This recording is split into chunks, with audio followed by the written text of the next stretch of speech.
নিচ্ছে, এরকম হচ্ছে।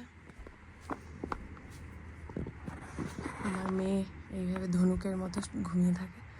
এই হচ্ছে ওই বেডটা, যেটার কোনো কাজ নেই। মর্নিং।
আমরা যে আইল্যান্ডটায় গেছিলাম তোমাদেরকে দেখিয়ে দিই।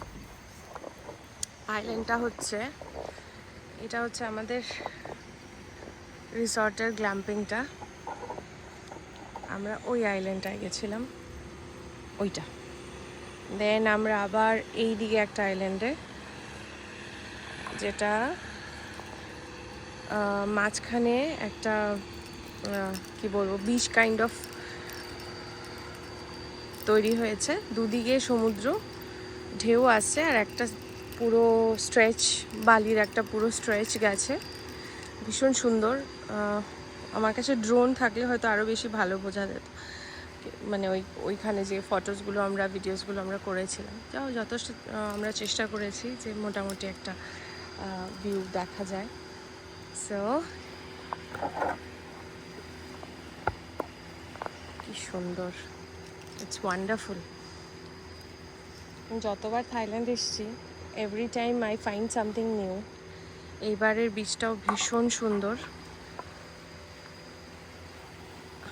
Patong was always my favourite. ওখানে বেশি দিন থাকার, আগের বার যখন এসেছিলাম তখন বোধহয় 3 days বা 2 days এরকম ছিলাম। দেন আমি ক্রাবি চলে গেছিলাম। I did not like Krabi beach because it was stinking and oily.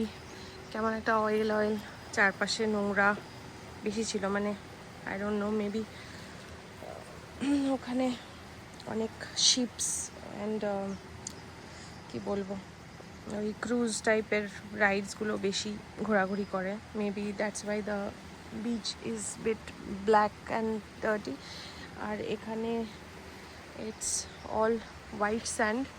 একটু একটু দেখা যাচ্ছে এখান থেকে, বিচের গাছ আছে তাই বোঝা যাচ্ছে না, ওই দিকটা থেকে বোঝা যাচ্ছে। This is the beach. ওই দেখো হোয়াইট স্যান্ড, পাটংও হোয়াইট স্যান্ড, বাট ক্রাবি অতটা পরিষ্কার আমার লাগেনি।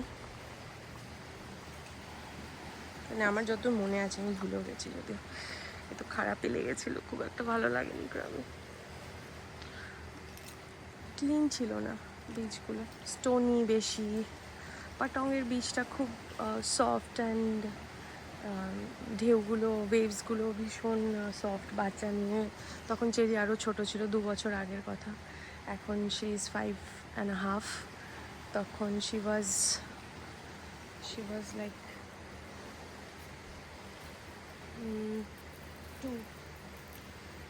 2.5 এরকম কিছু ছিল 2 বছর আগে। On my 32nd birthday, I guess, 30।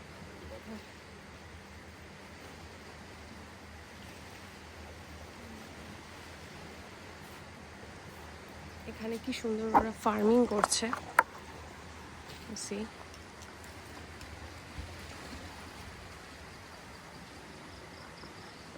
এত সুন্দর। চারপাশে ফুল গাছ।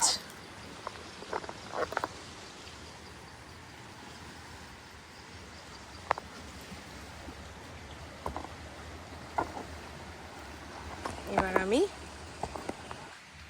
ঘুমোতে যাব।